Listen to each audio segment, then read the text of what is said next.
नमस्कार मित्रों, मैं राहुल लाल। अभी संपूर्ण देश की निगाहें 22 जनवरी पर टिके हुई और अगर ये कहूँ कि भारतीय जनता पार्टी उत्तर प्रदेश के 80 लोकसभा सीटों के लिए तो पूर्णतः राम के ऊपर निर्भर हो गई है, तो उसमें कोई अतिशयोक्तिपूर्ण स्थिति नहीं होगी।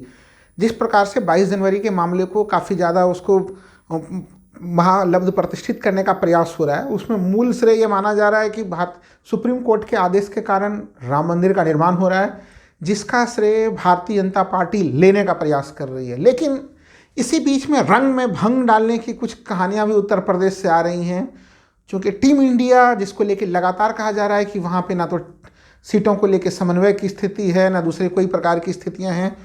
वहाँ पे टीम इंडिया की तरफ से पहला मैसेज समाजवादी पार्टी के मुखिया अखिलेश सिंह यादव के पास गया है, और उनके पास जो मैसेज गया है, उन्हें कहा गया है कि सीटों में 4-5 सीटों का अंतर हो सकता है, 35 सीट या 30 सीट, इस प्रकार से उनको कहा गया है कि उत्तर प्रदेश के राजनीतिक मैप पे वो 30 लोकसभा या 35 लोकसभा सीटों को वो चुन लें। बाकी शेष बची हुई सीटों पे टीम इंडिया के बाकी साथी लड़ाई लड़ेंगे। हालांकि आप लोग कहेंगे कि वो तो टीम इंडिया में शामिल हैं, कहाँ तो अखिलेश 80 सीटों का दावा कर रहे थे, फिर वो 35 सीटों पर ही क्यों लड़ रहे हैं। लेकिन कहानी में ट्विस्ट ऑन टर्न यहाँ से आता है कि उत्तर प्रदेश में बहुजन समाज पार्टी की मुखिया मायावती, बहन मायावती, वो भी टीम इंडिया में शामिल होने जा रही हैं और कांग्रेस के बड़े नेताओं के साथ वो लगातार संपर्क में है। और माना जा रहा है कि कांग्रेस ने उन्हें भी ऑफर किया है, और इस ऑफर की जानकारी अखिलेश यादव को भी दे दी गई है। यानी करीबन 30 के आसपास के सीटों के ऊपर बहुजन समाज पार्टी भी लड़ेगी।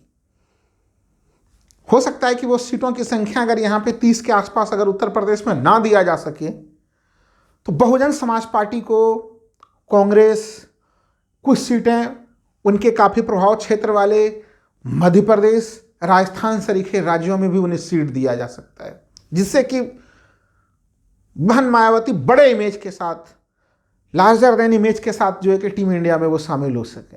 हालांकि अभी तक सार्वजनिक तौर पर उनके टीम इंडिया में शामिल होने की घोषणा नहीं हुई है, लेकिन तमाम लोग पहले से ये चीज़ लगा रहे थे कि उनके पास 2 विकल्प हैं, या कह लूँ 3 विकल्प हैं उनके पास। या तो वो बीजेपी एनडीए के अलायंस में शामिल हो जाएं, जिसकी संभावना ना के बराबर है। अब तक वो कहती भी रही हैं कि वो सीधे सीधे जो है कि करीबन वो सीधे चुनाव लड़ेंगी, इंडिपेंडेंट ढंग से लड़ेंगी। लेकिन हाल ही में अगर हम लोग सी वोटर के सर्वे को देखें, सी वोटर ने बताया कि अगर बहन मायावती अकेले चुनाव लड़ती हैं तो 5 से 6% वोट शेयर उनके पास होता है। हालांकि आप लोग चौंक भी गए होंगे, क्योंकि जो पिछला विधानसभा चुनाव हुए हैं, जिसमें कि उनकी 1 सीटें आई हैं विधानसभा में, और उसमें उनका वोट शेयर 23% से घटकर 13% हो गया था। यानी लगातार उनके वोट शेयर घटते चले जा रहे हैं, 23%, फिर 13%, और इस बार अगर वो अकेले लड़ती हैं तो वो चले जाती हैं 5 से 6% के आसपास पे। इसलिए सभी लोग ये चीज़ मान के चल रहे हैं कि वो टीम इंडिया में शामिल होगी, और कांग्रेस के ने जिस तरह का ऑफर दिया है उस ऑफर को ठुकराएं, इसकी संभावना कम है। और ये जो खबरें हैं, खबर केवल यहीं पे नहीं है सीमित, उत्तर प्रदेश में जदयू को भी सीटें दी जा रही हैं। यानी 35 के आसपास सीटें जो है कि 30 सीटें समाजवादी पार्टी अगर लड़ सकती है मोटे तौर पे, तो उसी के आसपास 30 सीटें आप मान लीजिए कि वो बहुजन समाज पार्टी को अगर मिल रही है वैसे, और 5 सीटें करीबन जो है कि वो मिल जाएंगी जयंत चौधरी को, उनकी पार्टी को भी 5 के आसपास सीटें मिल जाएंगी। 10 सीटों पे लगभग कांग्रेस लड़ लेगी। कुछ इस प्रकार की सीटों की एक कहानी बनाई गई है। लेकिन जो समूह बन रहा है यहाँ पे, जिसने बीजेपी के नींद उड़ा दी है, क्योंकि नीतीश कुमार पूर्वांचल से चुनाव लड़ सकते हैं, उनकी नज़र है पूर्वांचल के लोकसभा सीटों पे, वहाँ से नीतीश कुमार उत्तर प्रदेश में आकर ताल ठोक सकते हैं। सबसे इंटरेस्टिंग स्टोरी ये है कि बहन मायावती भी लोकसभा चुनाव लड़ने के लिए इच्छुक हैं। यानी कि स्टोरीज और ब्रेकिंग न्यूज़ की कमी नहीं है, वो अम्बेडकर नगर से लोकसभा चुनाव लड़ सकते हैं। और अब तक टीम इंडिया ने प्रधानमंत्री पद की दावेदारी की घोषणा नहीं की है। यानी इस प्रकार के ये जो सीधे ये जो पूरा एक बड़ा गठजोड़ बन रहा है, जिस गठजोड़ में अगर हम लोग देखें, जहाँ पे Congress, Bahujan Samaj party, Samajwadi party, Janata Dal United, Jayant Chaudhary, ये सब तमाम छोटे मोटे दल सबके सब मिल के जो लड़ाई लड़ेंगे यहाँ पे एक साथ होके, एक तो उसने बीजेपी की नींद उड़ा दी है। स्थिति यह है कि भारतीय जनता पार्टी जो कि आनन फानन में जो पूरी तरह से उसने पूरा ध्यान लगाए हुए था 22 जनवरी के घटनाक्रम पे, उन्हें भी लग रहा है कि 22 जनवरी के घटनाक्रम पे ये पूरी की पूरी टीम इंडिया भारी पड़ने वाली है। और यहाँ तक कि जो उनके अन्य समर्थक हैं, यानी टीम इंडिया जो एनडीए के छोटे छोटे सहयोगी हैं, वो भी अब बार्गेनिंग के लेवल पे आ रहे हैं। जो 3 सीटें मांग रहे थे ओम प्रकाश राजभर, और उनको बीजेपी 1 सीट देने के लिए तैयार हो रही थी। अगर ये स्थितियां रही तो ओम प्रकाश राजभर भी टीम इंडिया की तरफ नज़र गड़ा के बैठे हुए हैं। इसलिए प्रयास तो ये भी हो रहा है कि ओम प्रकाश राजभर को जल्द से जल्द उत्तर प्रदेश के मंत्रिमंडल में शामिल कर लिया जाए। लेकिन बीजेपी के लिए चुनौतियां वहाँ भी कम नहीं है। ओम प्रकाश राजभर लगातार जो है कि दिल्ली में मिल रहे हैं, अमित शाह से बैठकें हो रही हैं उनकी। पहले ये चर्चा चल रही थी कि ओम प्रकाश राजभर जो है वो दीपावली के नवरात्र के समय में जो है कि मंत्रिमंडल में शामिल होंगे, फिर हुआ कि वो दीपावली के समय में मंत्रिमंडल में शामिल होंगे। लेकिन उन्हें शामिल करने से योगी आदित्यनाथ कहीं न कहीं कतरा रहे हैं, और वो अभी उन्हें मंत्रिमंडल में शामिल करने को लेकर सहज नहीं है। लेकिन एक अब ऐसी स्थितियां आई है कि अगर इन लोगों को मंत्रिमंडल में जगह नहीं मिली उत्तर प्रदेश के मंत्रिमंडल में, तो भाजपा आला कमान यानी भारतीय जनता पार्टी के चाणक्य खुद ये समझ रहे हैं कि हो सकता है ओम प्रकाश राजभर सरीखे नेता कहीं इधर से जो है कि दूसरे तरफ ना पहुंच जाए। वही स्थिति अनुप्रिया पटेल के साथ भी है। हम लोग जानते हैं कि उनकी माँ कृष्णा पटेल पहले से ही जो है कि वो टीम इंडिया में शामिल हैं। उनकी बहन समाजवादी पार्टी के टिकट से जो है वो चुनाव भी जीत भी चुकी हैं। ऐसे स्थिति में अनुप्रिया पटेल भी अगर इधर से दूसरे खेमे में पहुंच जाए तो वो भी कोई अतिशयोक्ति की स्थिति नहीं होगी।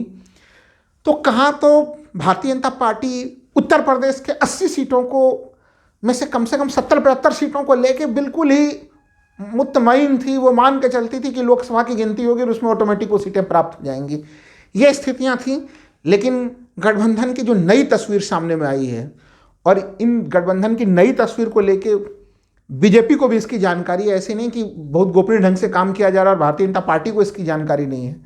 इस पूरे घटनाक्रम ने भारतीय जनता पार्टी की नींदें उड़ा कर रख दी। और ऐसे स्थिति में भारतीय जनता पार्टी जो कि काफ़ी आक्रामक थी राम मंदिर के मामले को लेके, अब उनका ध्यान इसके ऊपर जा रहा है कि वो कैसे उत्तर प्रदेश में छोटे छोटे जो उनकी टीम इंडिया के घटक दल हैं, संजय निषाद, अनुप्रिया पटेल, ओम प्रकाश राजभर, इन सबों को अपने पास समेट के रखें। यानी जो आक्रामकता थी भारतीय जनता पार्टी की, वो आक्रामकता जो है अब वो रक्षात्मक हो गई है। वो आक्रामक पॉलिसी में नज़र नहीं आ रही है, वो रक्षात्मक नीति के रूप में नज़र आ रही है। क्योंकि भारतीय जनता पार्टी को ये अच्छी तरह से पता है कि जब भी अगर 90 के दशक के दौर में भी जब देश में राम मंदिर की राजनीति के बनाम, यानी कि मंडल और कमंडल जो राम मंदिर की राजनीति और दूसरी तरफ मंडल जो कि सोशल इंजीनियरिंग का मामला, सामाजिक न्याय का मामला, इन दोनों के टक्कर के स्थिति में मंडल जो है वो कमंडल के ऊपर सदैव भारी पड़ता हुआ दिखा है। तो ऐसे स्थिति में क्या इस समय अपने राम मंदिर के अतिरिक्त केवल राम मंदिर के माध्यम से बीजेपी ये पूरी लड़ाई जीत लेगी? क्योंकि ये इसके ऊपर काफ़ी चर्चा होती है, काफ़ी तमाम तरह की चीज़ों की हम लोग चर्चा करते हैं कि वो टीम इंडिया में बिखराव है, तमाम तरह की चीज़ें। लेकिन अब जैसे जैसे टीम इंडिया के सीट शेयरिंग के मामले आगे तेज़ी से बढ़ते हुए चले जा रहे हैं, चूँकि ये तो हम लोग बातचीत कर रहे हैं इसमें उत्तर प्रदेश को लेकर कि उत्तर प्रदेश ने किस प्रकार से सियासी समीकरण बिगाड़ दिए हैं। तो उत्तर प्रदेश में बीजेपी की चुनौती एक तो सोशल इंजीनियरिंग को लेके जो भारी भरकम सोशल इंजीनियरिंग का पक्ष है टीम इंडिया के तरफ, दूसरा मामला योगी आदित्यनाथ और अमित शाह के बीच के जो दूरी का मामला है, यानी आपस में जो एक वहाँ पे एक दो सत्ता केंद्रों की टकराहट का मामला है। और उसी टकराहट के कारण अब तक ओम प्रकाश राजभर शपथ नहीं ले सके हैं। यानी अमित शाह जरूर चाह रहे हैं कि उनका शपथ ग्रहण हो जाए, लेकिन अब तक टाला हुआ है। लेकिन माना जा रहा है कि अब 14 जनवरी के बाद काफ़ी ज़्यादा दबाव होगा अमित शाह की तरफ से योगी आदित्यनाथ के ऊपर कि मंत्रिमंडल का विस्तार करके इन लोगों को उसमें अस्थायी जो है कि सीटें उसमें दे दी जाए, मंत्रिमंडल में इनको जगह दे दी जाए उत्तर प्रदेश के मंत्रिमंडल में। तो उत्तर प्रदेश की राजनीति तो दिलचस्प हुई है। और अभी हम लोगों ने देखा कि मीडिया में, मुख्य धारा के मीडिया में लंबे समय तक ये चीज़ें चल रही थी कि नीतीश कुमार पलटी मार देंगे, नीतीश कुमार हटने वाले हैं, नीतीश कुमार जो है कि वो ललन सिंह को हटा के खुद अध्यक्ष बन गए, ललन सिंह आरजेडी के बहुत करीबी थे इसलिए ललन सिंह को हटाया गया। वहाँ से भी जो प्रारंभिक खबरें आ रही हैं जो मोटे तौर पे कि जदयू और आरजेडी ने जो सीट प्लान तय किया है, हालांकि अभी उसमें कांग्रेस के सहमति के साथ उन सीटों की रूपरेखा में चेंज भी आएगी अभी उसमें, लेकिन ये चीज़ें हुई कि 16 सीट आरजेडी और 16 सीट जदयू और 8 सीटों पे कांग्रेस और अन्य पार्टियां चुनाव लड़ेंगी 40 सीटों में। और अगर इस एक मॉडल तो आ चुका है, हो सकता है कि इसमें सीटों का कुछ फेरबदल की स्थिति हम लोग देख सकते हैं, लेकिन सबसे महत्वपूर्ण चीज़ ये है कि ये कुछ मॉडल बिल्कुल वैसा ही है जैसा कि 2019 के लोकसभा चुनाव में जदयू और बीजेपी के बीच के मॉडल थे, कि दोनों जो है कि एक तरह से 17 सीटों पे लड़े थे, 34 सीट फिर उसमें लोजपा की सीटें शामिल थी, तो एक तरह से 6 सीटें लोजपा को दी गई थी उस समय। तो ये एक मॉडल बना था और अभी उसी तरह का कुछ नया सा मॉडल बनता हुआ दिख रहा है। यानी जो चर्चे चल रहे थे कि क्या नीतीश कुमार टीम इंडिया को बाय बाय कर रहे हैं, वो चर्चा तो बहुत पीछे छूट चुके हैं और उल्टे अब सीट शेयरिंग के मामले पे तेज गति से प्रगति चल रही है। माना यह जा रहा है कि 14 जनवरी से जो राहुल गांधी की न्याय यात्रा शुरू होगी उसके पहले इसको काफ़ी हद तक मूर्त रूप दे दिया जाएगा। और कुछ दिन पहले सुप्रिया सुले उन्होंने कहा भी था, जो शरद पवार की बेटी है, उन्होंने कहा भी था कि कई सारे कॉन्फिडेंशियल सीक्रेट मीटिंग्स लगातार हो रही हैं। यानी टीम इंडिया वो हर चीज़ मीडिया डोमेन में नहीं रख रही है, पब्लिकली नहीं कर रही है, जो तमाम कई सारी बातचीत हो रही है वो सीक्रेट मीटिंग्स के माध्यम से बात हो रही थी। इस प्रकार के दावे जो है वो आम आदमी पार्टी के राघव चड्ढा ने भी दावा किया था एक प्रेस कॉन्फ्रेंस में कि आप लोग ये क्यों मान के चल रहे हैं कि हम लोग की गति बहुत धीमी है। उन्होंने भी एक चैनल से बातचीत में कहा था कि हम लोग प्रत्येक दिन मीटिंग कर रहे होंगे, आप लोगों को क्या पता चल रहा होगा। लेकिन सबसे महत्वपूर्ण चीज़ जिसके तरफ मैं पुनः ध्यान दिलाऊंगा कि राहुल गांधी की भारत न्याय यात्रा जो 14 जनवरी से शुरू हो रही है मणिपुर से लेकर मुंबई तक, उसमें 16 दिन का समय उत्तर प्रदेश में दिया गया है, 16 दिन का समय। और अखिलेश यादव ने कहा भी है कि जो विपक्ष के बड़े बड़े नेता हैं उनको राहुल गांधी के न्याय यात्रा में शामिल होना चाहिए। उन्होंने एक तरह से कहा कि जब ये यात्रा पश्चिम बंगाल में चले तो उसमें ममता बनर्जी को शामिल होना चाहिए। तो ये तो स्पष्ट है कि जब वो दूसरे नेताओं को ये सलाह दे रहे हैं तो ऐसे स्थिति में अखिलेश यादव उत्तर प्रदेश में जब राहुल गांधी की न्याय यात्रा चल रही होगी तो उसमें वो जरूर शामिल होंगे। तो एक ये भी जो कयासबाजी लगाई जा रही थी कि क्या राहुल गांधी की न्याय यात्रा में टीम इंडिया के तमाम बड़े लोग शामिल होंगे, तो उसका भी उत्तर अब धीरे धीरे मिलना प्रारंभ हो चुका है कि हाँ होंगे। तो न्याय यात्रा को के लेके उसकी रूट अब स्पष्ट होते हुए चले जा रहे हैं और साथ में सीट शेयरिंग की स्थितियाँ भी स्पष्ट हो रही हैं। उत्तर प्रदेश में उसमें जो सबसे ज़्यादा दिनों का समय दिया गया है, ये माना जा रहा है कि बिहार की स्थितियां सहज हैं टीम इंडिया के लिए, लेकिन टीम इंडिया ने नए रणनीति नए प्लानिंग के माध्यम से काफ़ी एक तरह से, और विशेषकर बहन मायावती को अगर वो अपने खेमे में लाते हैं, जो अभी तक समाचार चल रहे हैं, तो वो एक ऐसी स्थितियां हैं जिसके लिए बीजेपी के पास बहुत संकट की स्थिति आती है, क्योंकि जो नंबर पूरा प्रतिशत बनता है, अगर आप ऐसे भी जोड़ लें, विधानसभा चुनाव में भी हम लोगों ने देखा था कि विधानसभा चुनाव में अखिलेश यादव के 37% वोट शेयर थे, जो कि उनका अब तक का सबसे हाईएस्ट वोट शेयर रहा है। और अगर आप उसमें 13% का वोट शेयर अगर मायावती जी के वोट शेयर को जोड़ देते हैं तो वो सीधे सीधे कहाँ पहुँच जा रहा है, आपका 50% के पास पहुँच जा रहा है। और दूसरे और छोटे छोटे घटक दलों को जब आप जोड़ते हैं तो वो काफ़ी ज़्यादा ऊपर पहुँच जा रहा है। और ये भी नहीं भूलना चाहिए कि जब टीम इंडिया ने प्रधानमंत्री पद घोषित नहीं किया है और अगर बहन मायावती लोकसभा का चुनाव लड़ती हैं, संकेत ये भी जा सकता है कि यानी वो भी भावी प्रधानमंत्री पद की दावेदार हैं। यानी ऐसे स्थिति में उनको लेके जो दलितों का वोट है वो पूरी तरह से वो वोट शेयर टीम इंडिया के पास वापस आ सकता है। उत्तर प्रदेश में एक बड़ी पट्टी है कुर्मी वोटों की।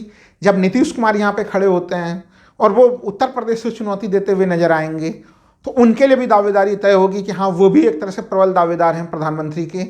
ऐसे स्थिति में क्या कुर्मी वोट, जो कि इसमें अच्छे खासे संख्या में भारतीय जनता पार्टी की तरफ जा रहे हैं, वो वोट भी कहीं न कहीं अपने खेमे में टीम इंडिया ला सकती है।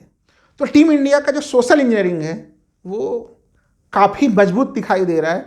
इसको किस रूप में ट्रांसलेट किया जाता है, पूरा टीम का संगठन किस रूप में होता है, वो चीज़ें दिखाई दे रही है। लेकिन ये तो ज़रूर है कि राम मंदिर के कारण जो केक वॉक की स्थिति चाहती थी भारतीय जनता पार्टी की उत्तर प्रदेश में मिल जाएगी, वो स्थितियां कहीं नहीं हैं। और सोशल इंजीनियरिंग की स्थितियां टीम इंडिया की काफ़ी मजबूत नज़र आ रही हैं।